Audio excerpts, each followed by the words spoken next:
A perfect street grid is not a modern invention. Ancient builders laid out cities with astonishing geometric precision thousands of years before the invention of modern surveying tools. This video explores the profound mystery of ancient cities built on precise geometric grids long before modern surveying, a testament to a forgotten science.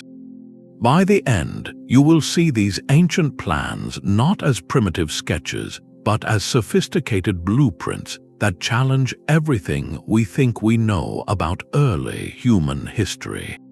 How did cultures separated by oceans and millennia achieve such flawless alignments with the stars? What lost knowledge allowed them to turn cosmic principles into city streets? We are about to journey across continents to uncover the secrets of a world mapped with ropes, shadows, and celestial wisdom. What does the shape of a city tell you about the people who built it? Think of a city planner's blueprint, a dense tangle of technical lines, precise angles, and calculated dimensions. It is the product of lasers, satellites, and computers.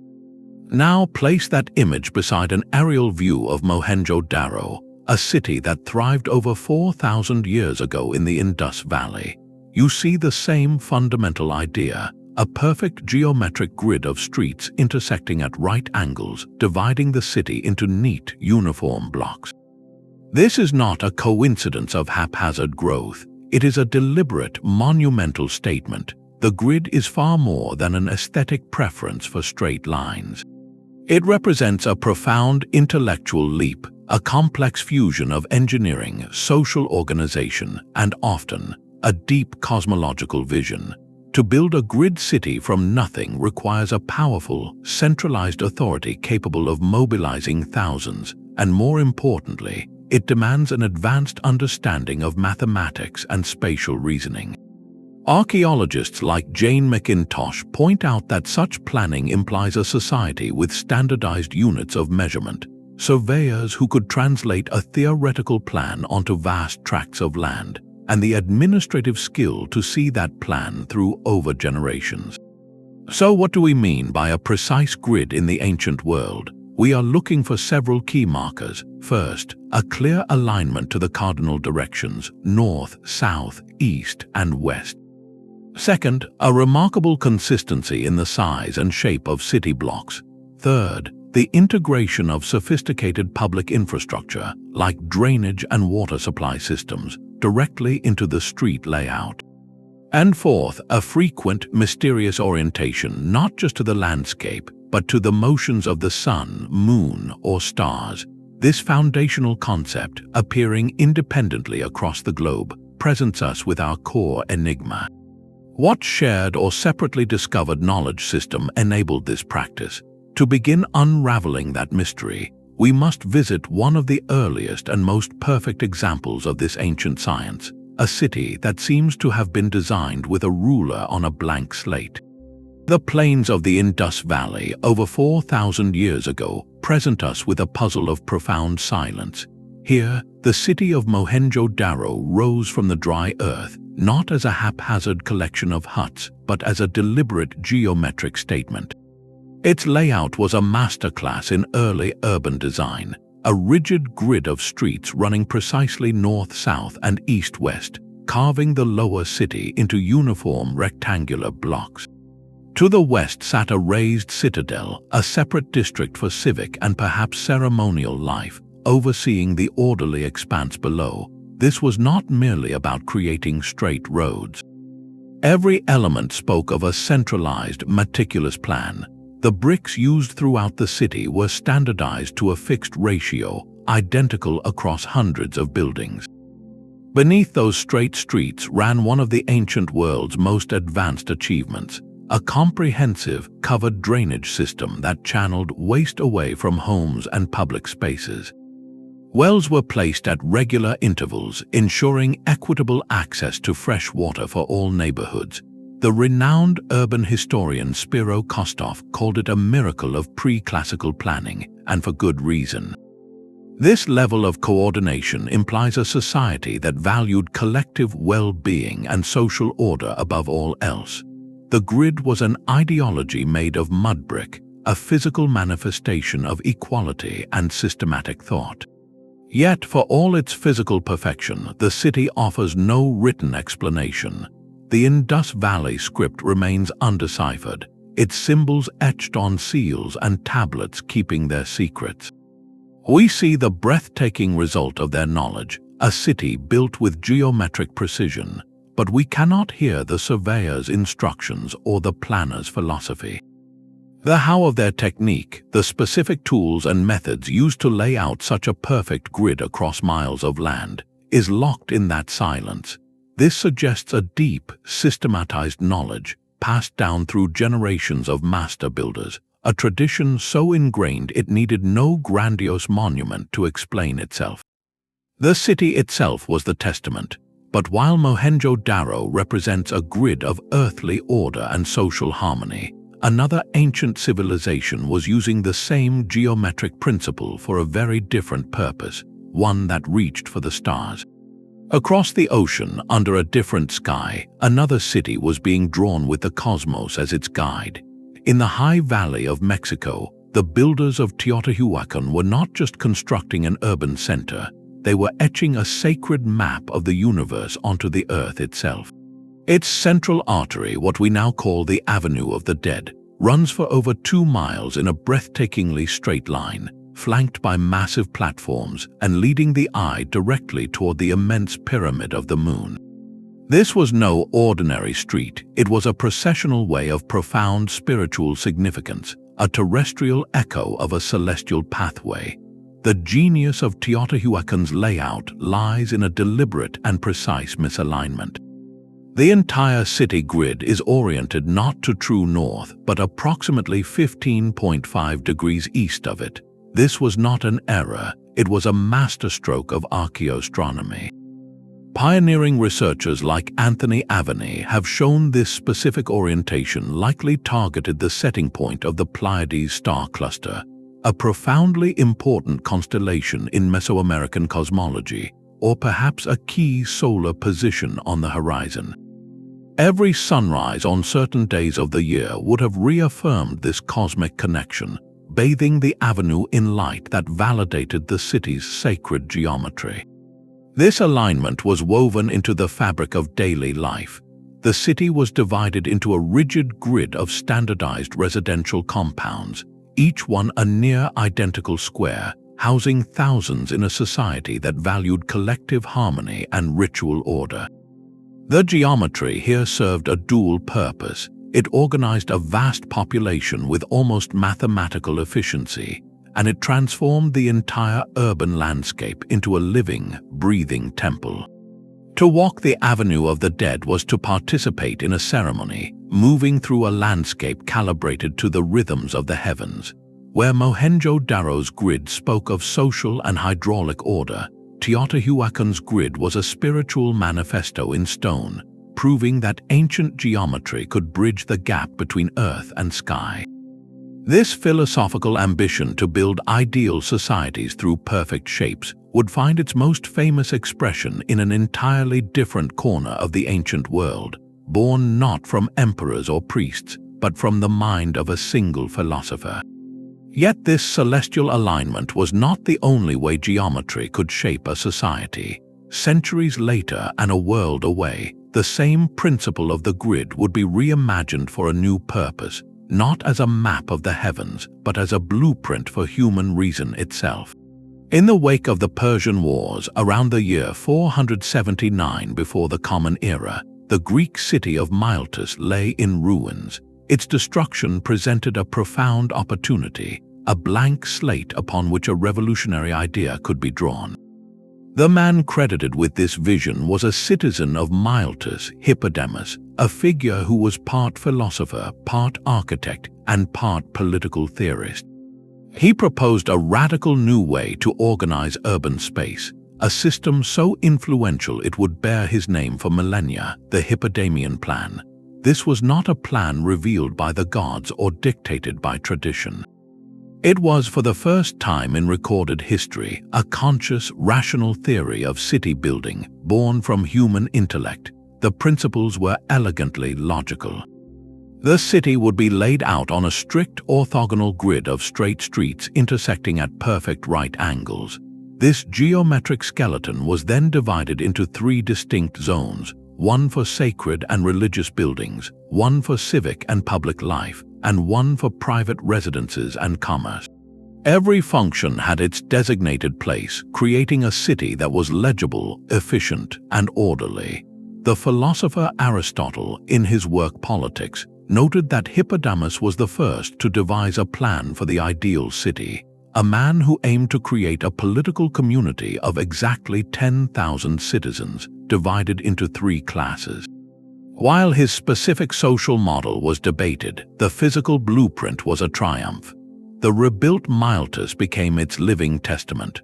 Wide, straight avenues facilitated the movement of goods and people, while the clear separation of spaces reflected the emerging Greek ideals of democratic participation and public debate.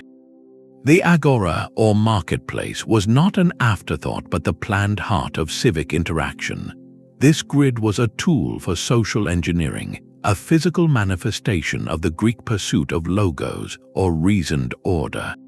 The shift here is monumental. Where earlier grids may have sprung from deep, perhaps sacred knowledge passed down through generations, the Hippodamian plan was explicit, philosophical, and published.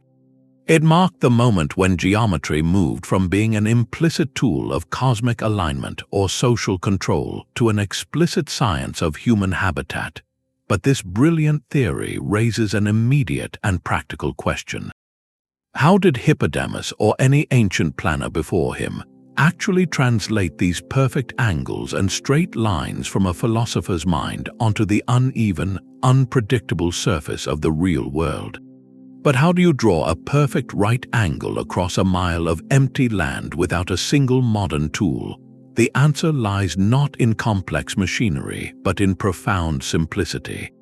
Forget the laser rangefinder and the satellite. Picture instead an Egyptian surveyor, known as a rope stretcher, kneeling in the dust. In his hands is his most advanced instrument, a long cord with knots tied at precise, equal intervals. To lay out the foundation of a temple or a canal, he would use this simple rope to create a flawless right angle every time, employing a principle we know as the 3-4-5 triangle. By having one worker hold the knot marking the start, a second stretching the cord out 3 units, a third pulling it taut at a 4th knot 7 units along, and a 4th pulling the side to make the final length between them 5 units, they would instantly form a perfect right angle. This method relies on what we call a Pythagorean triple, a set of whole numbers that perfectly satisfy the famous theorem, a squared plus b squared equals c squared. The stunning fact is that these ancient builders were using this advanced mathematical relationship over 1,000 years before the philosopher Pythagoras was even born. Their knowledge was not theoretical, it was practical, embedded in the craft. The rope was just one tool in a brilliant, low-tech toolkit. The Romans later perfected a device called the groma, a simple but ingenious wooden cross mounted on a pole. From each arm of the cross, a plumb bob would hang on a string. A surveyor would sight along one pair of these vertical lines to establish a perfectly straight reference line across the landscape. Then, by turning the device 90 degrees and sighting along the other pair, he could create a perfect perpendicular, building out a grid one right angle at a time. For establishing a level plane, they used water, the world's oldest and most reliable level. A simple trench filled with water, or later a device called a chorobates, a long bench with a water channel carved into its top, would reveal a true horizontal line by nature's own law. And to find the most crucial line of all, true north, they turned to the sky. A vertical rod called a gnomon would cast a shadow. By marking the tip of that shadow at different times during the day, particularly at noon when the sun is highest, they could find the meridian line, a true north-south axis drawn by the sun itself. This elegant fusion of geometry and astronomy reveals a world view where measuring the Earth was inseparable from understanding the heavens. The tools were simple, but the knowledge behind them was deep and interconnected. It was a science of shadows, ropes, and still water, a testament to human ingenuity, observing and harnessing the fundamental constants of the physical world. With this understanding of their methods, we can now look back at those ancient city plans with new eyes. The perfect grid is no longer a mysterious abstraction, but a deliberate pattern, a code written into the landscape. And if we learn to read that code, what other messages might these geometric cities be trying to send? Yet the straight lines and right angles were only the first layer of a far deeper design. Beneath the practical grid of Mohenjo-Daro or the cosmic alignment of Teotihuacan, many researchers believe there lies a hidden language of sacred geometry. This is the idea that these urban plans were overlaid with perfect, symbolic shapes, circles, triangles, and hexagons, forms believed to hold the very blueprint of creation. The grid provided the structure, but within it, master planners embedded a secret diagram of the universe. Consider the concept of the squared circle, a geometric puzzle representing the fusion of the earthly, represented by the square, with the divine, represented by the circle. Or the vesica piscis, the almond shape created by the overlap of two circles of equal size, a symbol of intersection and birth found in sacred art from Christianity to Buddhism. Scholars like John Mitchell spent decades exploring how these patterns, and the precise measurements behind them, were woven into ancient temples, monuments, and even entire landscapes. From this perspective, the city grid transforms into a mandala, a symbolic map intended to align human civilization with cosmic order. The straight streets were not merely for carts and pedestrians. They might have been seen as channels for spiritual energy, or as alignments connecting terrestrial points of power. Imagine the central temple of a city not placed at random, but precisely at the intersection of key diagonals drawn across the urban grid, forming an invisible triangle or a perfect hexagon that only the planners could see. This symbolic layer suggests a multidimensional purpose for these ancient cities. They were machines for living, yes, but also perhaps machines for connecting, designed to harmonize the community with the rhythms of the earth and the heavens above. This fusion of the practical and the profound reaches its most audacious expression in a city that was not just planned with geometry, but was designed to be geometry incarnate, a statement of absolute imperial power. The ultimate expression of the grid as an instrument of power was not a sacred diagram but an administrative one. In the 7th century of the Common Era, the Tang dynasty built its capital, Chang'an, into a geometric masterpiece of imperial control. Enclosed by massive earthen walls forming a near-perfect rectangle, the city was a colossal chessboard imposed upon the landscape. At its northern center sat the imperial city, a forbidden precinct of palaces and government offices, asserting its dominance over the entire plan. From this seat of power, a monumental central avenue over 500 feet wide arrowed southward, dividing the metropolis into two symmetrical halves. The city's life was contained within 108 walled wards, each a perfect rectangle locked into the greater grid, each with its own gated walls and strictly enforced nightly curfew. This was geometry as a tool of social engineering. The official Tang records, like the Tang Huiyao, detailed regulations governing everything from the height of buildings to the closing of ward gates at dusk, creating a city of unparalleled order and surveillance. Yet within this rigid structure, prosperity flowed. The grid facilitated unprecedented control, but it also enabled Chang'an to become the eastern terminus of the Silk Road, a bustling cosmopolitan hub where goods and ideas from across Asia mingled in its regulated markets. The layout was also deeply symbolic, aligning with principles of geomancy, seeking harmony between the human realm and the cosmic order. For over 1 million inhabitants, the grid was the unyielding framework of daily existence, a physical manifestation of the emperor's will, proving that geometric precision could govern an empire as effectively as it could map the stars. This vision of total order, however, would be transplanted across oceans with a very different intent, not to harmonize an ancient civilization, but to conquer a new world. While the grid of Chang'an projected imperial order for a settled civilization, another ancient power perfected the grid for a far more mobile purpose: conquest. The Roman legionary, at the end of a grueling day's march, did not rest in a haphazard cluster of tents.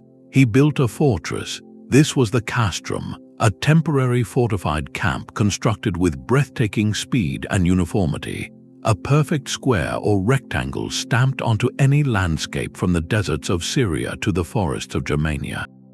Its design was a masterpiece of military logic. Two main roads, the Cardo running north-south and the Decumanus running east-west, intersected at the exact center of the camp, dividing the interior into 4 precise quadrants. Around this central crossroads, every element had its ordained place: the commander's tent, the soldier's barracks, the stables, the hospital, all arranged in a predictable, defensible pattern. This was not a city that grew, it was a machine that was assembled and disassembled, a geometric module of security and control. The genius of the system, however, lay in its permanence. When a legion settled for the long term, that temporary wooden palisade was replaced by stone walls, the gravel roads were paved, and the castrum became the immutable blueprint for a permanent colonial town. You can see this legacy etched across the map of the former empire. Timgad, founded in what is now Algeria around the year 100 of the Common Era, is a textbook example. Its original grid of streets still visible from the air, a perfect chessboard laid down in the North African desert. In Britain, the city of Chester began its life as the fortress of Diva Victrix, its modern street plan still echoing the ancient Cardo and Decumanus. This was the grid as an instrument of rapid, efficient colonization. It was a replicable kit of parts, a symbol of Roman order or Romanitas that could be imposed on any conquered territory. A local population, seeing this geometric fortress rise, understood a new, unyielding logic of power.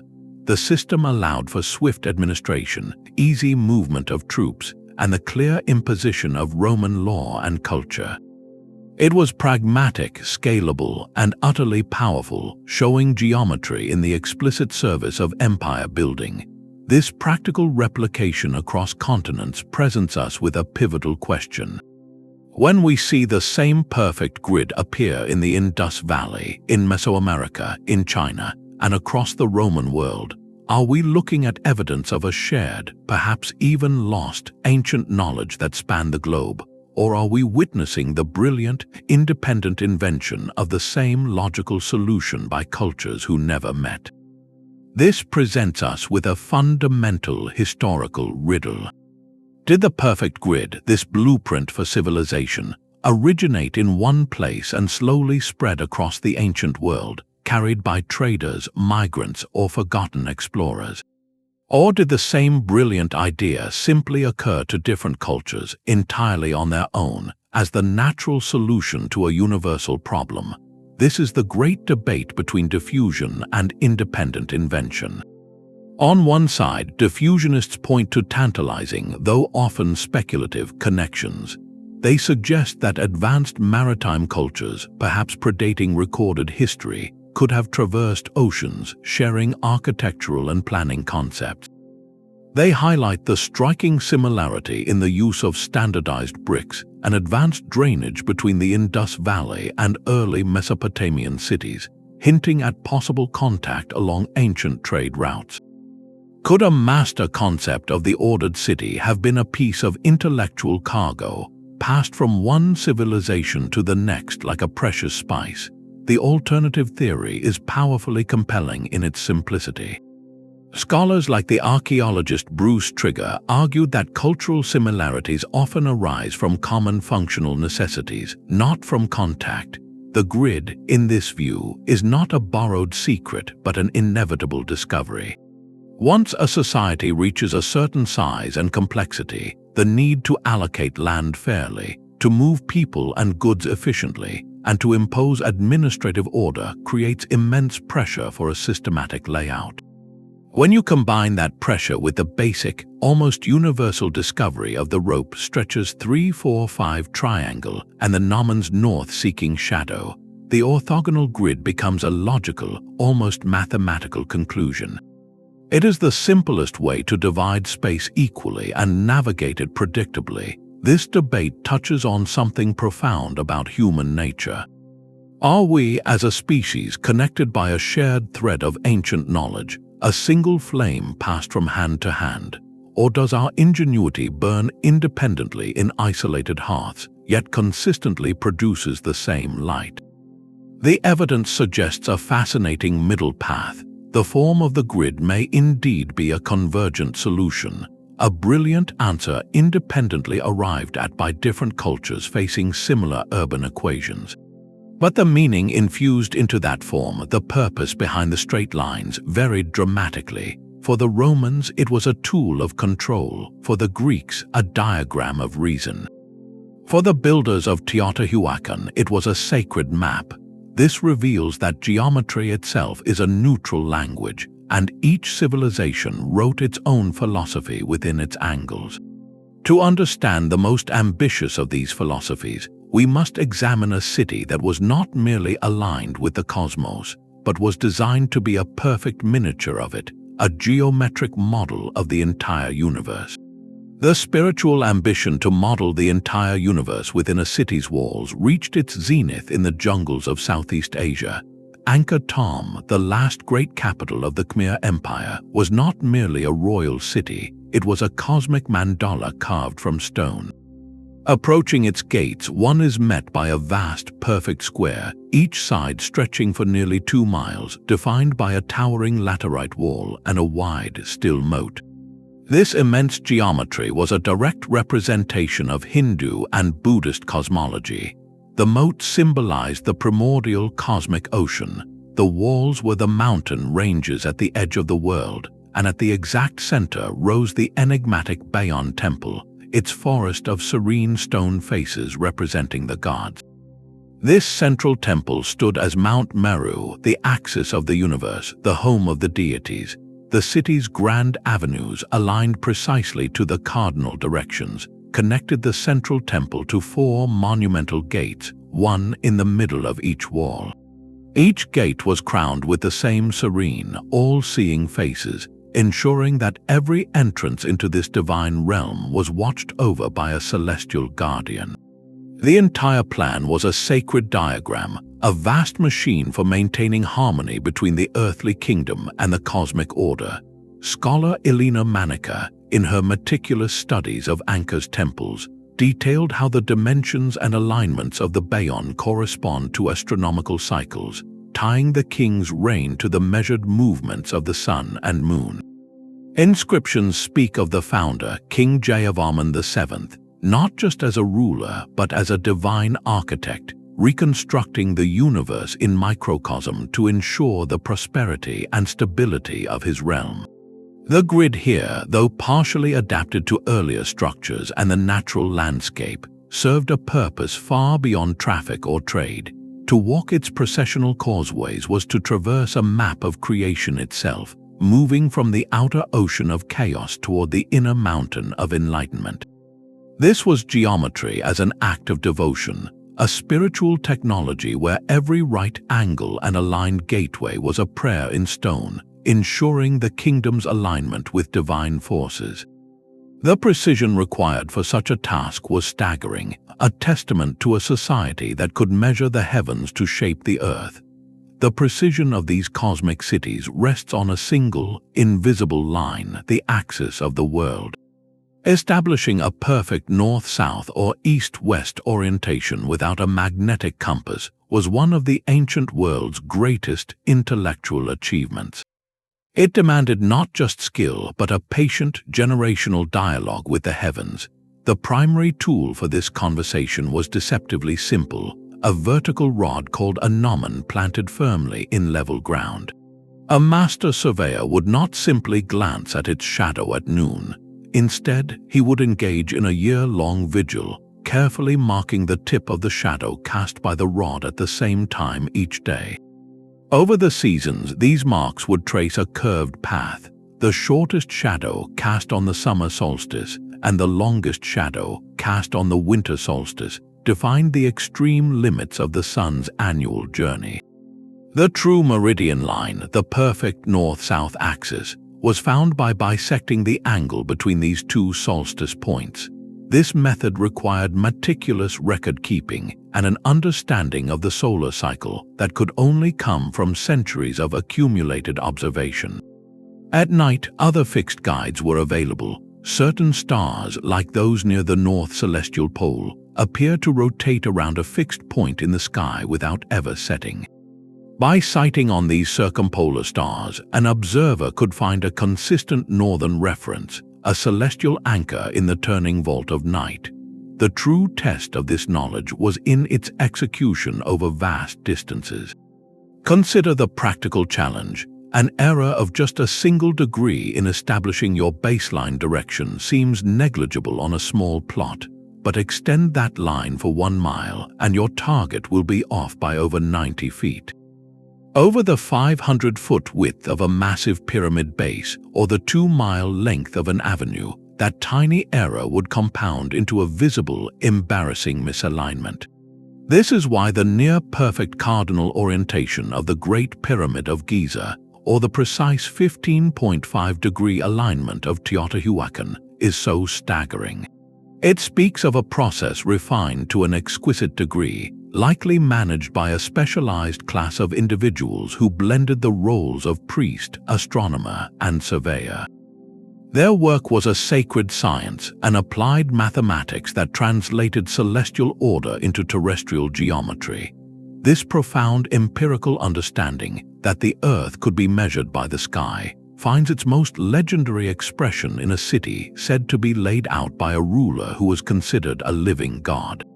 Alexander the Great saw more than a fishing village when he stood on the narrow spit of land between the Mediterranean and Lake Marotes. He envisioned a bridge between worlds, and to build it, he turned to a visionary architect named Dinocrates. The legend says Dinocrates first gained the conqueror's attention by appearing dressed as Hercules, a bold statement of his grand ambitions. Together, they planned a city that would become a legend, Alexandria, laid out in the strict Hippodamian grid. This was geometry in the service of a new cosmopolitan dream. 2 monumental avenues, each over 100 feet wide, crossed at the city's heart, dividing it into 4 grand quarters. One avenue ran parallel to the coast, facilitating the movement of goods from the Great Harbor, while the other cut inland, a direct line of communication and control. But the genius of Alexandria's plan was in its social geometry. Within the uniform grid, specific districts were systematically allocated to different communities: Greeks, Egyptians, Jews, and traders from across the known world. This was not segregation by force, but a deliberate design to allow distinct cultures to thrive side by side within an overarching Greek framework, fostering both identity and exchange. The grid facilitated everything. It directed traffic to the bustling docks, organized space for the legendary library and museum, a temple to the muses that functioned as the world's first research institute, and provided the clear lines of sight needed for the towering lighthouse of Pharos, one of the 7 wonders, to guide ships safely to port. The historian Strabo, writing centuries later, described a city of breathtaking order and beauty, its straight streets cooled by sea breezes, its neighborhoods buzzing with a dozen languages.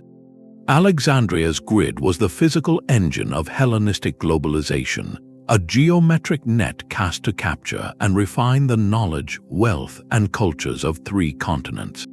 It proved the planned city could be more than a fortress of power or a map of the cosmos. It could be a dynamic, living crucible for human civilization itself.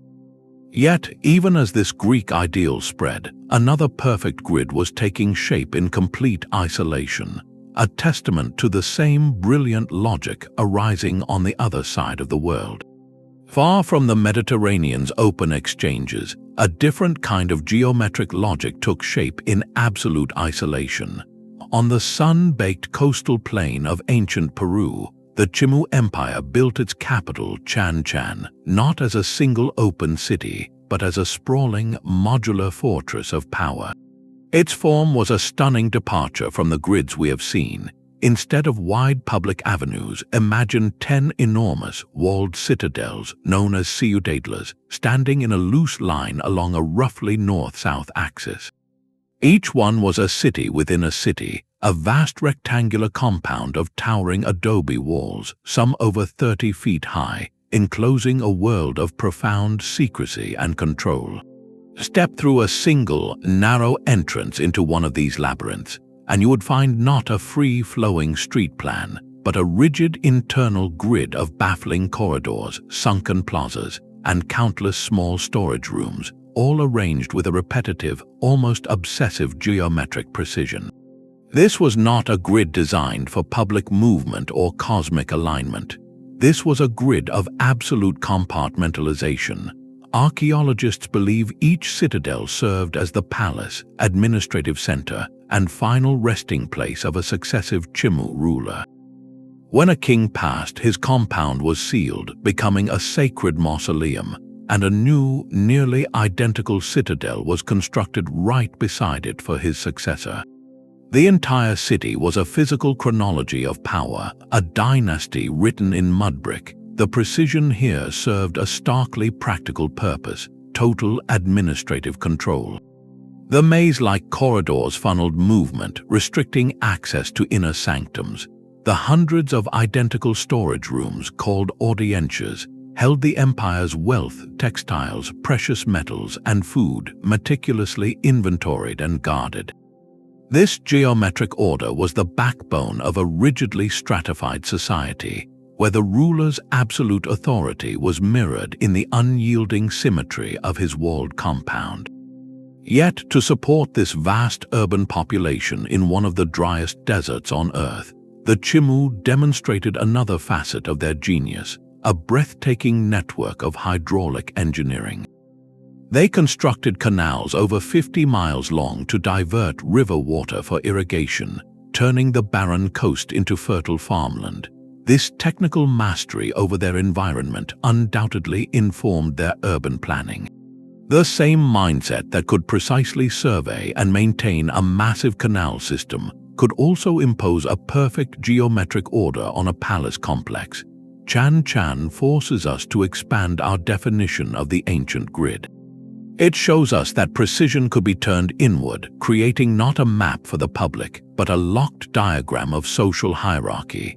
The geometry here was not about connecting to the cosmos, but about consolidating earthly power, controlling resources, and literally walling off the elite from the rest of society. It presents a powerful variation on our theme, proving that the same foundational principles of measurement and order could be adapted to serve vastly different human ambitions, from spiritual unity to absolute control. The rigid geometry of a city plan is never just about streets. It is a fossilized imprint of power, a map of who held the authority to command space itself. When we see a perfect grid stamped onto raw land, we are witnessing the outcome of a profound social contract, or perhaps a social command. This kind of planning demands a central authority with a vision so compelling, or a will so absolute, that it can mobilize thousands to labor for a future they may never see, to clear land, to move earth, and to build according to a master diagram that exists only in the planner's mind. Contrast this with the winding, tangled lanes of an organically grown city, like those of medieval Europe or ancient Jerusalem. Those paths often tell a story of incremental decisions, of property lines negotiated over generations, of footpaths that became streets. They reflect a more decentralized, perhaps even democratic process of development, shaped by countless individual choices rather than a single sovereign decree. The grid, therefore, is a powerful tool for social engineering. Its purpose changes with the ideology of its creators. In the Greek ideal of Hippodamus, the uniform plots and clear public spaces were meant to foster equality among citizens, to create a level playing field for civic participation. The grid was a blueprint for democracy, but that same geometric clarity could be twisted to serve opposite ends. In the Roman Castrum or the walled wards of Chang'an, the grid enabled surveillance, control, and segregation. Straight streets meant soldiers could be deployed rapidly to quell unrest. Gated wards meant populations could be monitored and contained. The uniform blocks in these contexts did not signal equality, but rather a systematic hierarchy enforced from above. This leads us to a deeper, more philosophical question. Does living within a perfect geometric shape, walking its straight lines every day, influence how a society thinks? Does an environment of imposed order condition the mind to value conformity, efficiency, and predictability? Or does that very order, by removing the chaos of survival, actually create the stable foundation necessary for art, science, and creativity to flourish? There is no simple answer. The grid is a physical manifestation of a society's deepest beliefs about itself and its place in the cosmos. In Teotihuacan, it was a sacred order connecting humanity to the gods. In Rome, it was the practical logic of military domination. To understand a grid is to decode the planner's ultimate intentions, to see the social engine they hoped to build. Yet those intentions often aimed for an ideal that was never fully realized. The perfect social harmony promised by the Greek grid could still be riven by inequality. The absolute control envisioned by imperial planners was constantly challenged by the messy, vibrant, unpredictable reality of human life. People find ways to bend straight lines, to create alleyways where none were planned, to build communities in the spaces between the rules. The grid provides the skeleton, but humanity provides the flesh, blood, and spirit. This tension between the ideal plan and the lived experience brings us to the most ambitious urban experiment of all, a place where geometry was used not just to organize a society, but to manifest a perfect utopian vision on Earth. The blueprints for these ideal cities often survived long after the mud brick had crumbled, scratched onto papyrus, carved into stone tablets, or preserved in sacred texts. We find the pure geometry of the grid existing as a powerful idea, a cultural aspiration that sometimes outpaced the messy reality of construction. These unbuilt or partially built plans offer a fascinating glimpse into the ancient mind, revealing the theoretical ideals that guided their hands. In Egypt, near the Valley of the Kings, the village of Deir el-Medina was home to the elite artisans who carved and decorated the royal tombs. This was no random settlement. It was a state-planned community, built on a remarkably regular grid of straight, narrow streets lined with nearly identical row houses. Each dwelling was allocated according to the worker's rank, a geometric manifestation of social hierarchy. The plan was practical, yes, providing efficient housing for a critical workforce, but it also reflected a pharaonic desire for order in all things, extending even to the homes of his craftsmen. Here, the grid was fully realized, a small-scale model of controlled living, but other blueprints remained in the realm of theory. Ancient Indian texts on architecture and town planning, known as Vastu Shastra, describe the ideal city in exquisite geometric detail. It was to be laid out as a perfect square or rectangle, oriented to the cardinal directions, and divided into a precise grid of blocks by a system of streets running north-south and east-west. The city was conceived as a symbolic mandala, with the temple or palace of the ruler at the very center, the axis of the world. Different social classes and professions were assigned to specific sectors of the grid, harmonizing human society with cosmic principles. While few, if any, cities were ever built to this exacting ideal, The Vastu Shastra diagrams were not mere fantasy. They were a spiritual and architectural compass, guiding builders toward a perfection that topography, resources, or time might not always allow. Similarly, the Romans had a solemn ritual for founding a new city called limitatio. A priest surveyor, using a bronze plow drawn by a white ox and cow, would cut a sacred furrow to mark the city's boundary, the pomerium. He would then lay out the two main axes, the cardo and decumanus, with his groma, establishing the immortal grid. This ritual was geometry sanctified, turning a surveyor's task into a religious act that invited the gods to bless the new urban order. Archaeological evidence from many Roman colonial towns shows they adhered to this ritual plan with remarkable fidelity, but traces also reveal where the perfect grid met an unyielding cliff, a sacred grove, or a pre-existing settlement, forcing a pragmatic bend in the straight line. These textual and ritual blueprints are crucial.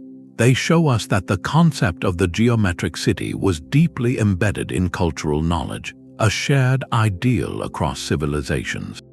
The perfect grid existed in the abstract, in the minds of priests and planners, as a symbol of harmony, control, and cosmic balance. The physical cities we have explored were attempts to translate that perfect idea onto an imperfect Earth. This gap between the ideal plan on papyrus and the lived city of stone and dirt is not a failure.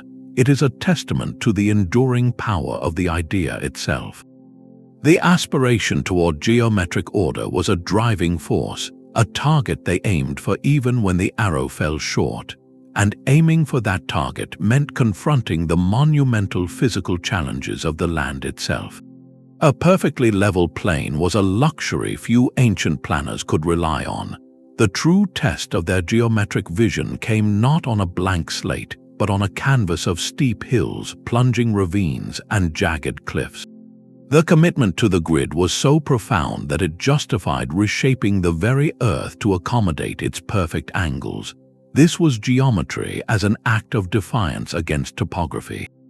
The Greek city of Priene, built on a steep slope overlooking the Meander River, stands as a textbook example of this determined adaptation. The planners did not abandon their beloved Hippodamian grid simply because the land was uneven. Instead, they carved the mountainside into a series of immense, level terraces like giant steps ascending the hill.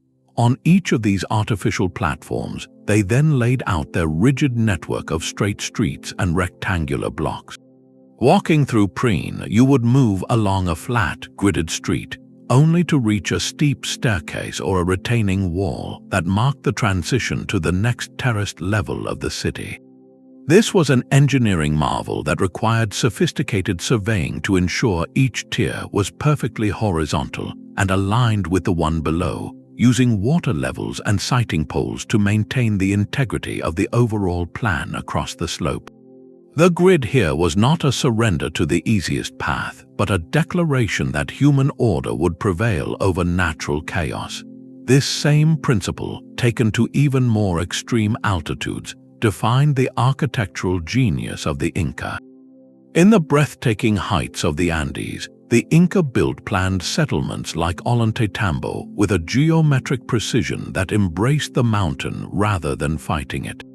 Their streets were often stepped, following the contours of the land while maintaining a rigorous linear order. Their famed agricultural terraces, which sculpted entire mountainsides into productive green staircases, demonstrate the same mindset, a mastery of space through repeated, measured units. For the Inca, the integration of geometry and geography was seamless. They used sophisticated surveying techniques, perhaps involving aligned sighting towers called secs and observations of water channels, to project their alignments across impossible terrain. This adaptation reveals something crucial. The grid was never a lazy default for easy, flat land. It was a powerful, almost ideological design principle considered so essential to social, spiritual, or administrative function that it was worth the monumental effort of moving mountains. This relentless pursuit of order on uneven ground speaks to a knowledge system that saw geometry and geography not as separate fields, but as interconnected disciplines. The planner was also a geologist, a hydrologist, and a sculptor of landscapes. Their ability to maintain alignment across slopes, to make a straight street run true over a terraced hillside, required a deep, practical understanding of angles, levels, and spatial relationships in 3 dimensions. It was geometry in motion, applied across a living, breathing topography. This fusion of human design with the natural world finds its most poetic and deliberate expression not in a terraced city, but in a sacred alignment that stretches from an urban grid to a distant, solitary mountain peak. The Soup Valley of Peru holds a silence older than empires. Here, the sacred city of Caral rises from the desert, a complex of monumental platform mounds and sunken circular plazas built over 4,600 years ago. This is not a city of streets and houses in a way we might immediately recognize. Instead, its geometry is one of ritual space and celestial alignment. The major structures are not placed at random but in a clear, deliberate relationship to one another and to the dramatic mountain peaks that encircle the valley. Archaeologist Ruth Shady, who led the rediscovery of Caral, describes a central plan organized around a main plaza, with a massive pyramidal mound at its north end and other platforms arranged precisely around it. This layout suggests an overarching geometric design that governed movement and ceremony. The sunken circular courts, likely used for communal gatherings, are integrated into this plan with careful symmetry. Research indicates the entire complex may be aligned to significant solar positions, with certain mounds oriented to mark solstices or the rising of important stars. Caral represents a foundational template, a ceremonial blueprint in clay and stone that would influence Andean urbanism for millennia. It proves the impulse for geometric precision in organizing sacred and social space is ancient, emerging independently in the Americas at a time when the Great Pyramids of Giza were still unbuilt. This deep antiquity quietly reshapes our timeline, pushing the origins of planned urban geometry further back into the shadows of prehistory. If Caral represents such an early, sophisticated expression of this idea, where do we find the very first grid? The quest for the very first grid leads us not to grand cities, but to the quiet, foundational rhythms of daily life. Long before the processional avenues of Teotihuacan or the regimented blocks of Mohenjo-Daro, a different kind of geometry was taking root in the soil itself. In places like the Neolithic settlement of Çatalhöyük in Turkey, dating back over 9,000 years, we see a fascinating proto-grid. Here, houses were built directly against one another, sharing walls in a dense, honeycomb-like cluster. There were no streets, people moved across the rooftops and descended into their homes by ladder. While not a planned grid in the civic sense, the layout shows a remarkable regularity, a repetition of rectangular domestic units arranged with a collective, almost instinctual sense of order. This suggests the geometric impulse may have begun at the most intimate scale, the shape of the home, repeated over and over until it defined the shape of the community. Perhaps the true origin of the grid lies even deeper, not in houses but in the furrows of a field. Across parts of Europe, aerial photography reveals ghostly patterns etched into the landscape, the remnants of prehistoric Celtic field systems. These ancient agricultural plots were often laid out in a patchwork of small, rectangular enclosures, bounded by low earthen banks. This was a practical geometry, a way to allocate land, manage crops, and define ownership in a newly settled agricultural society. The logic is profoundly simple. A right-angled plot is the easiest shape to measure, to plow, and to pass on. The transition from organizing fields to organizing a village may have been a small, natural step. The same mental toolkit used to divide farmland, ropes for measuring, stakes for marking corners, could be applied to parcel out house plots. A community already accustomed to thinking in rectangular units for their sustenance might seamlessly adopt that same pattern for their dwellings, creating a village that mirrored the ordered logic of their fields. This search for origins is shadowed by a fundamental problem of invisibility. The earliest expressions of geometric order were likely made with perishable materials, wooden stakes, woven fences, packed earth paths. These leave the faintest of traces for archaeologists, often just subtle discolorations in the soil or patterns of post holes. A grid of streets in an early wooden settlement might vanish completely, leaving only the later, stone-built phases for us to study. This makes the appearance of a full city grid like Mohenjo-Daro seem almost miraculous, a fully formed idea.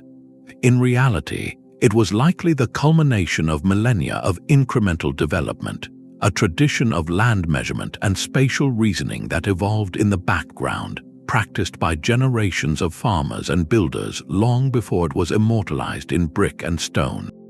That enduring drive to impose a measurable, predictable shape onto the environment seems to be a fundamental human trait, emerging hand in hand with agriculture and settled society. It represents a declaration of control, a way to reduce the chaos of the natural world into manageable, productive units. This foundational impulse, born from the need to cultivate and organize, would over centuries be refined, amplified, and infused with new meanings, spiritual, political, and philosophical, evolving into the grand civic designs we have walked through. And if we look closely, we can trace this entire evolution through a single, persistent thread, the human body itself, which became the original ruler for the world.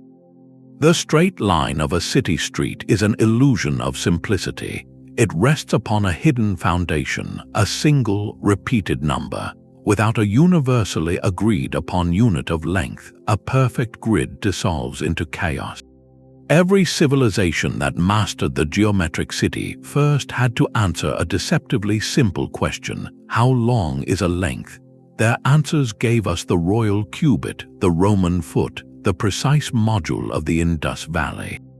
These were not rough estimates, they were the legal and technical DNA of their built world. In Egypt, the royal cubit was the master key.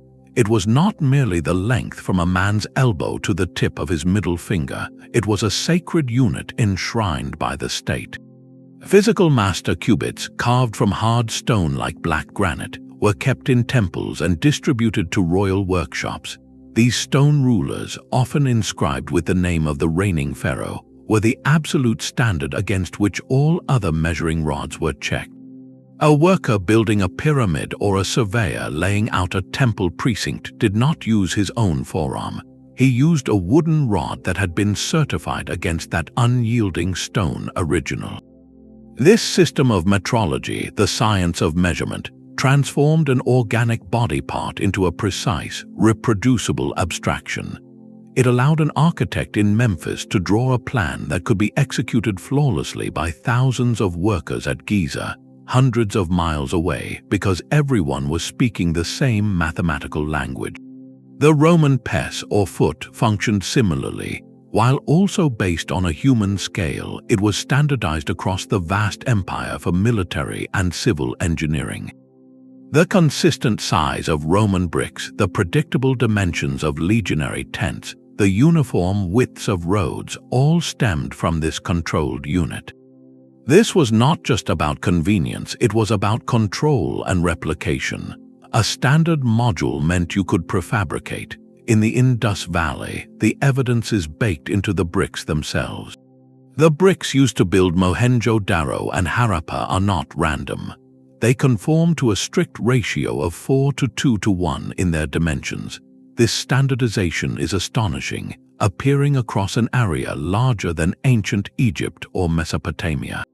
It means a brickmaker in one city could produce bricks that would fit perfectly into a wall in another, because they were all following the same invisible rule.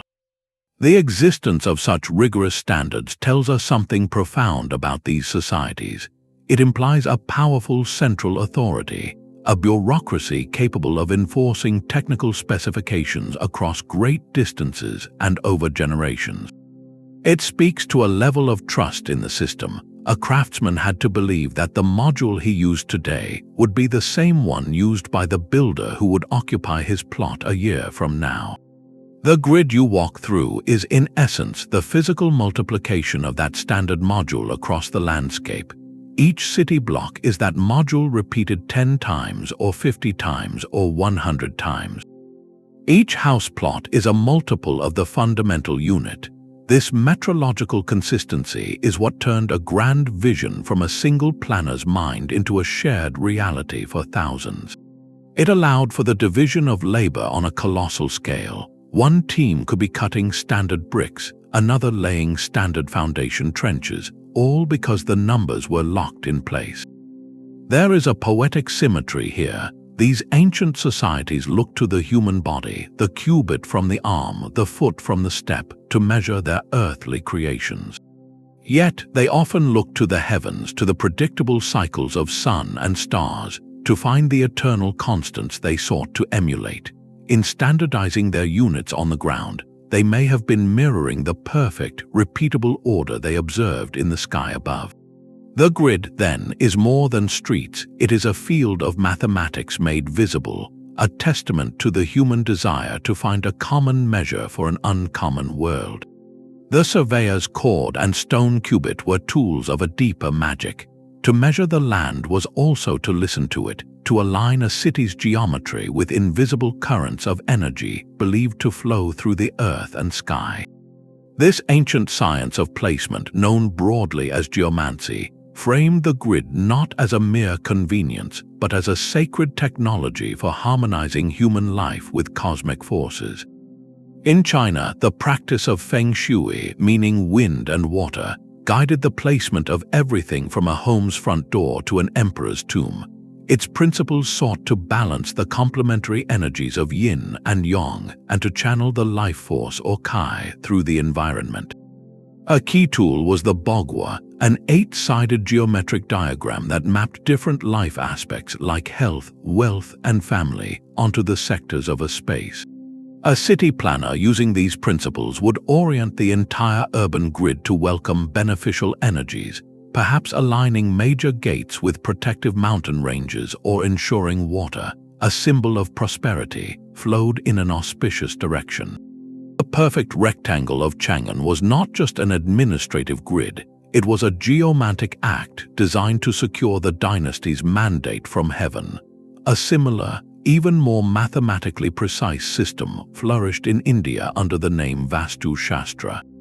These ancient texts prescribed the ideal city as a square or rectangle oriented to the cardinal directions, divided by a grid of streets into smaller plots, much like a giant mandala. The city itself was conceived as a symbolic body of the cosmic being, Purusha, with the ruler's palace or central temple at the navel, the spiritual and administrative heart. Different social classes and professions were assigned to specific geometric sectors of this grand diagram, aligning human society with a divine cosmic blueprint.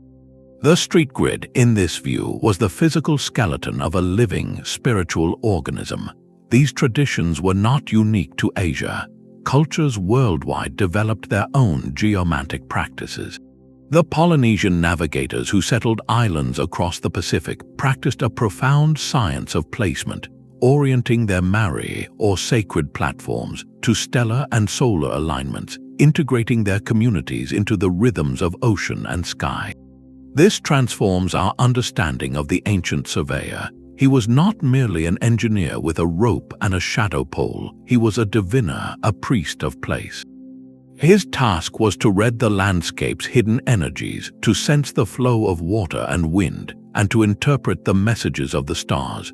When he laid out the first north-south line, he was not just drawing a baseline, he was establishing a sacred axis, a channel between the human realm and the celestial order. The resulting grid, therefore, was a kind of spiritual infrastructure. Its straight avenues might have been designed to conduct beneficial energy, or kai, throughout the city, ensuring health and prosperity for all inhabitants. Its alignment might have been calibrated to capture the first light of the solstice sunrise, bathing the central temple in a transformative glow. The geometric precision served a higher purpose, to lock the transient works of humanity into the eternal, repeating patterns of the cosmos. This holistic vision stands in quiet contrast to much of modern urban planning. Today, a grid is often purely utilitarian, designed for maximum efficiency of traffic, utilities, and real estate development. The land is frequently seen as a neutral commodity, a blank slate to be divided and sold. The ancient geomantic view saw the land as a living, sacred entity, full of specific energies and relationships. Building was an act of partnership with the site, not dominance over it. The loss of this sacred intent may help explain why the deeply symbolic grid, as a conscious act of cosmic city building, eventually faded. As societies secularized and the pace of change accelerated, the profound, time-intensive ritual of reading a landscape's spirit gave way to the immediate demands of rapid expansion and industrial logic. The geometric form remained, but its soul, the intricate web of meaning that connected a straight street to a mountain peak or a star's descent, often drifted into memory. Yet, the impulse behind it, the human yearning to build in harmony with a larger order, never truly vanished. The profound silence of Chang'an's walled compounds foreshadowed a greater quiet to come, a slow fading of the grid's sacred voice. Over centuries, the deep symbolic meanings that once animated those perfect lines, the celestial alignments, the geomantic flows, the cosmic mandalas began to recede from the planner's mind. What remained was the skeleton, the pure, efficient utility of the geometric form itself. This was not a sudden collapse but a gradual cultural shift, where the spiritual and administrative purposes of the city, once intertwined like the strands of a surveyor's rope, slowly unraveled. The rise of secular thought, the scientific revolution, and later the industrial age prioritized a new kind of order, one driven by economics, speed, and mass production. The grid, stripped of its ritual significance, became the perfect tool for this new world. It was no longer a diagram of the universe, but a ledger for selling real estate. The iconic plan of Manhattan, laid out in 1811, is the ultimate expression of this pragmatic turn. The commissioner's plan imposed a relentless rectangular grid over the entire island, from Houston Street northward, famously indifferent to the island's rolling topography. The goal was not to honor the land but to subdivide it, to create as many uniform, sellable building lots as possible to fuel growth and speculation. The straight lines and right angles maximized efficiency for transportation, utilities, and property development. Similarly, in Barcelona, the 19th-century Eixample district, designed by Ildefons Cerdà, used a grid of wide streets and chamfered corners to solve the very modern problems of sanitation, traffic, and sunlight for a booming industrial city. His plan was humane and visionary in its own right, focused on public health and social equity, yet its primary geometry served a functional, not a celestial, master. In these modern grids, the ancient conversation with the stars went silent. The orientation was dictated by property lines and the path of the sun for light, not for solstice ceremonies. The unit of measurement was the standardized foot or meter, certified by a government bureau, not derived from the king's forearm or the length of a sacred cord. This shift represents a fundamental change in the human relationship with the built environment. The ancient worldview was one of integration, seeking to align human creation with the perceived order of the cosmos. The modern approach, in many ways, became one of domination, imposing a rational, human-made order upon the land for purely human ends. We gained phenomenal efficiency, scalability, and a certain democratic equality in land distribution. But we might ask, did we lose something intangible in the process? A sense of place that transcends address, a feeling that one's city is meaningfully connected to the larger rhythms of nature and the sky. The geometric form remains, but its soul has often been hollowed out, leaving a framework that can feel anonymous, repetitive, and disconnected. Understanding this history is not about romanticizing the past, but about offering a critical lens on our present. It helps us see modern urban sprawl, those endless, monotonous subdivisions, as the final, diluted echo of the sacred grid, now serving only the logic of the market. It invites us to consider what we might thoughtfully reintegrate from that ancient wisdom. Could we design with both efficiency and a sense of sacred geometry, creating spaces that foster not just movement but meaning? Before we can answer that, we must first confront the most speculative and controversial interpretations of these ancient patterns, ideas that push at the very boundaries of accepted history.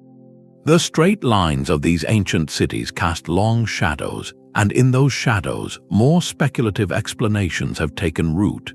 For many, the sheer perfection and global spread of these geometric blueprints feel too profound to be the work of isolated Stone Age cultures. This has given rise to alternative narratives that venture far outside the boundaries of conventional archaeology. Some propose the existence of a lost advanced civilization, perhaps a sophisticated maritime culture like the legendary Atlantis, which seeded its knowledge of geometry and astronomy across the world before vanishing beneath the waves.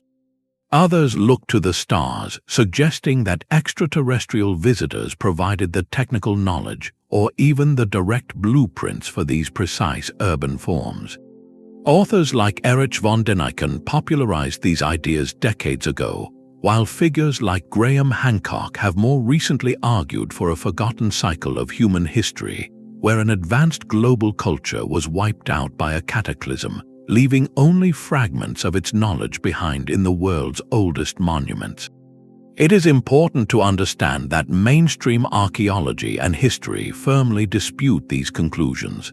Scholars point to a consistent lack of empirical evidence, such as artifacts, verifiable records, or geological data, that would support contact with a technologically superior global civilization or non-human intelligence. The academic consensus holds that the parallel development of the grid is a powerful example of cultural convergence, where different human societies, facing similar challenges of organization, measurement, and cosmology, independently arrived at similar brilliant solutions using the tools and knowledge available to them.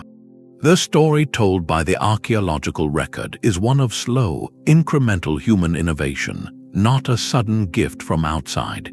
Yet, the enduring popularity of these fringe theories is itself a fascinating piece of the puzzle. They thrive because the ancient accomplishments they seek to explain are genuinely, breathtakingly mysterious. When we stand before the silent, perfect geometry of Teotihuacan or the Indus Valley, it is a humbling experience. The gap between the simple tools we know they used and the monumental precision they achieved can feel intuitively vast. These alternative narratives emerge to fill that intuitive gap, offering a sweeping, dramatic story that seems to match the scale of the wonder we feel. They speak to a deep public desire for a lost chapter, a grander origin story that makes the unknown feel known. This tension between established science and popular speculation serves a valuable purpose. It underscores that there are still genuine, unanswered questions at the edges of our understanding. How exactly was certain knowledge transmitted or preserved? Are we fully appreciating the depth of their astronomical and mathematical sciences? The existence of these debates reminds us that history is not a closed book, but a living field of inquiry. The key is to separate the fertile soil of mystery from the unverified seeds of speculation. We can stand in awe of the achievement, acknowledge the gaps in the record, and still follow the evidence where it reliably leads. This balanced view allows the ancient cities to retain their power to astonish us, not as proof of aliens or Atlantis, but as a testament to the extraordinary and still not fully understood, capabilities of our own human ancestors. Their legacy is not diminished by our lack of a complete explanation, it is magnified by it. The gap between our modern wonder and their ancient methods is now being bridged by a new generation of scientific tools. To move from speculation to understanding, we must look at the modern archaeologist's toolkit, the technologies that allow us to see these geometric plans with a clarity our eyes alone could never provide. For decades, dense jungle canopies and layers of earth hid the true scale of ancient urbanism. Then came LIDAR, which stands for light detection and ranging. This revolutionary technology involves mounting a laser scanner on an aircraft, which then fires millions of light pulses toward the ground. These pulses penetrate small gaps in the vegetation, bounce off the solid ground or any structures below, and return to the sensor. By measuring the time each pulse takes to return, a computer can construct an incredibly detailed, three-dimensional map of the ground surface, stripping away the trees to reveal what lies beneath. Its impact has been transformative. In the Maya world, at sites like Tikal and Caral, LIDAR surveys did not just reveal a few more temples. They exposed vast, sprawling networks of raised causeways, agricultural terraces, residential compounds, and water management systems, all arranged with a clear, intentional order across hundreds of square miles. What appeared to be isolated ceremonial centers were in fact dense, carefully managed urban landscapes, their underlying geometric logic now visible for the first time in centuries. This is not magic, it is measurement at the speed of light, but LIDAR sees only the surface shape. To peer beneath the ground without ever lifting a shovel, archaeologists use ground-penetrating radar. This device sends radio waves into the earth, which bounce back when they hit a change in density, like a buried wall or a foundation trench. By towing the unit back and forth over a site, researchers can build a subsurface map, revealing the ghostly outlines of streets, buildings, and plazas still hidden in the soil. This allows them to understand a city's full plan before excavation begins, preserving delicate information that digging might disturb. Meanwhile, high-precision GPS mapping, far more accurate than the navigation in your phone, allows every artifact, every post hole, every alignment to be plotted to within a fraction of an inch. This creates a definitive digital record of a site's geometry, enabling a level of analysis that was impossible just a generation ago. With this wealth of precise data, the real scientific work begins, distinguishing a deliberate human plan from a trick of nature or random chance. This is where statistical analysis enters the picture.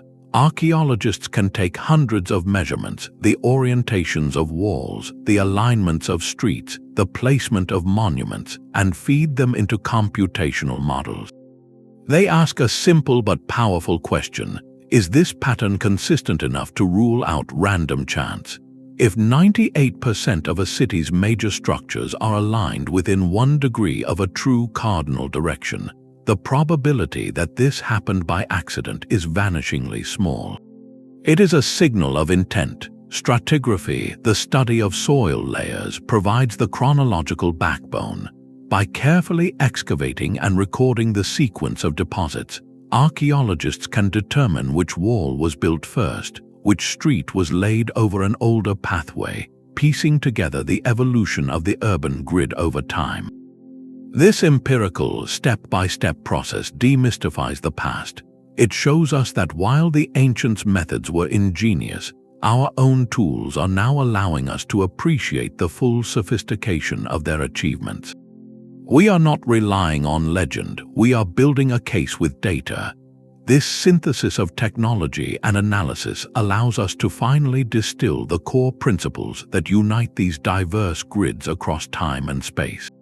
They all required a standardized unit of measurement, a method for establishing a true baseline direction, and a social authority powerful enough to execute a long-term plan. They all represent a fundamental human drive to impose a predictable, repeatable order upon the environment. Whether that order served the gods, the emperor, or the citizen, the geometric blueprint was the chosen language. Science is gradually filling the gaps, turning awe into evidence, and in doing so, it reveals something perhaps more wonderful than any single theory. It reveals the profound and persistent ingenuity of the human mind, an ingenuity that expressed itself in the sacred geometry of a city's plan. These common threads weave together into a universal framework, a set of principles that define the art of ancient city building. First, the mastery of simple tools. Every civilization, from the rope stretchers of Egypt to the surveyors of Rome, relied on fundamental geometric instruments.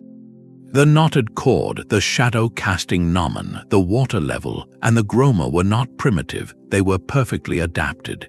Their genius lay in leveraging the unchanging laws of physics, the straight line of a taut rope, the predictable arc of a shadow, the perfect level of still water, to impose order on a chaotic world. Second, orientation was a celestial act. True north was not found on a map, but in the sky, through patient observation of the sun's solstice shadows or the pivot of circumpolar stars. This alignment was rarely arbitrary. It connected the earthly grid to a cosmic order, making the city a dial in a giant celestial clock. Third, none of this was possible without a standardized unit of measurement. The royal cubit, the Indus-brick ratio, the Roman foot, these were the DNA of the plan. They allowed a vision conceived in one mind to be replicated by thousands of hands across space and time, turning abstract geometry into a shared, buildable reality. Fourth, and perhaps most importantly, the grid was always an ideology made physical. Its straight lines served a higher purpose beyond traffic. In Teotihuacan, it was a sacred map of the cosmos. In Chang'an, it was a diagram of imperial control and social hierarchy. In the Greek polis, it was a blueprint for democratic participation and civic life. The geometry gave tangible form to a society's deepest beliefs about power, community, and humanity's place in the universe. This leads directly to the fifth principle, the necessity of a powerful, centralized authority. To clear land, move mountains, and coordinate labor across generations required a singular vision backed by immense social will, whether it was the divine king, the priestly class, or the democratic assembly. The grid is the ultimate signature of collective purpose. These five principles: basic tools, celestial alignment, standardized measurement, ideological expression, and centralized authority, appear in varying combinations across every culture we have explored. They form a diagnostic toolkit. When you encounter the ruins of an ancient planned city, you can look for these elements to understand not just how it was built, but why.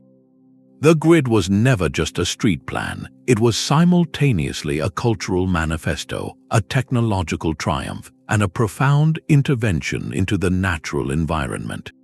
It was humanity's way of writing its values, its fears, and its aspirations directly onto the landscape, in a language of angles and alignments meant to last for eternity. This framework allows us to see past the stones and streets to the living minds that placed them there, minds that look to the stars to find their way on Earth, and in doing so, left a legacy that still shapes the spaces we inhabit today. The geometric blueprint for civilization proved too powerful to ever be forgotten. While its sacred meanings faded, its practical form was carried forward by empires and settlers, stamped onto new continents as a tool of colonization and commerce. In the 16th century, the Spanish crown codified this tradition into law. The laws of the Indies explicitly mandated that new settlements in the Americas be built on a grid plan centered around a main plaza, with straight streets running north-south and east-west. This was not a suggestion, it was imperial policy. From the foundations of Mexico City, laid atop the ruins of Tenochtitlan, to the original pueblo of Los Angeles, this legal grid became the skeleton of the modern Americas, a direct architectural lineage stretching from Roman military camps to Spanish colonial towns. The geometry served a clear purpose: to impose a familiar European order on unfamiliar lands, to facilitate control, and to parcel out land to colonists with bureaucratic ease. Centuries later, a different kind of empire, one of commerce, would enact its own geometric vision on an even grander scale. The 1811 Commissioner's Plan for Manhattan is the ultimate expression of the grid stripped of all sacred intent. Here, the goal was purely economic: to create a predictable, efficient machine for real estate development. The plan superimposed 2,000 numbered blocks onto the island's rolling hills, famously indifferent to streams, cliffs, and existing pathways. It was geometry in the service of the market, and it succeeded in creating one of the world's most recognizable urban landscapes. Yet the ancient impulse for a designed utopia resurfaced in the 20th century with modernist planned cities. Brasilia, carved from the Brazilian highlands in the 1950s, and Chandigarh, built as a new capital for Punjab, were conceived as perfect geometric diagrams of a progressive, rational future. Their sweeping axes, segregated zones, and monumental scale were a modern echo of Hippodamus and Chang'an, a belief that the right physical form could engineer a better society. This long legacy is a deeply mixed one. The grid offers undeniable benefits: clarity of navigation, efficient infrastructure, and a framework for equitable land distribution. It can foster walkable, vibrant neighborhoods, but its drawbacks are equally evident. A relentless grid can feel anonymous and monotonous, a repetitive pattern that ignores the soul of a place. It can turn its back on beautiful natural features, flattening unique topography into a bland checkerboard. The ancient examples we have walked through offer a crucial corrective to this modern condition. They remind us that geometry in planning is most resonant, most human, when it serves a vision deeper than mere efficiency. When those straight streets pointed to a mountain sacred to the gods, or when that central avenue framed the setting of the Pleiades, the grid was not just a layout, it was a story, a connection, a meaning embedded in the daily life of every citizen. It married the measurable with the profound. Our contemporary challenge, then, is not to abandon the grid, but to re-infuse it with purpose. Can we design with geometric clarity while also honoring the spirit of the land? Can our plans foster not just movement, but community, not just utility, but wonder? The silent streets of Mohenjo-Daro and the celestial avenues of Teotihuacan pose this question across the millennia.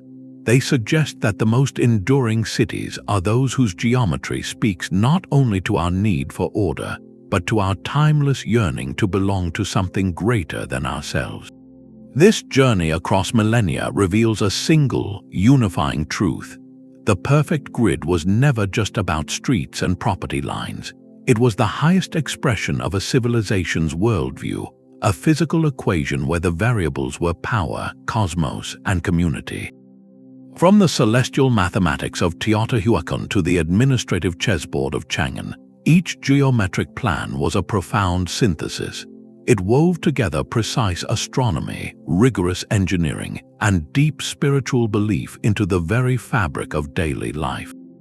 Our ancestors did not separate the sacred from the practical, the scientific from the social. To them, a city was an integrated organism, its arteries aligned with the stars, its bones measured by the human body, its heart beating in rhythm with both ritual and market. This holistic vision stands in quiet contrast to the fragmented way we often build today. We have inherited the geometric form but, in many places, lost the connective soul that gave it meaning. The modern architect and thinker Christopher Alexander spent a lifetime arguing against this fragmentation. He championed a return to patterns that create what he called a living, organic wholeness in our built environment, where every part, from a window seat to a neighborhood square, contributes to a sense of place and belonging. His work is a modern echo of that ancient wisdom, a call to build with both head and heart. So the next time you walk through your own city or town, pause and look with new eyes. Trace the lines of its layout, Where does the geometry come from? A colonial ordinance, a real estate developer's map? Does it honor the lay of the land or fight against it? What does its pattern serve? Efficiency alone or something more? The silent challenge from these ancient planners is not to copy their blueprints, but to reclaim their integrated spirit. The task for our time is to build with all the precision our technology affords, but to do so with a renewed sense of sacred connection to the earth under our feet, the sky above, and the human community that breathes life into the spaces between the lines. We would love to hear which of these ancient geometric cities resonates most with you. Does the cosmic ambition of Teotihuacan capture your imagination, or the silent, orderly streets of Mohenjo-Daro?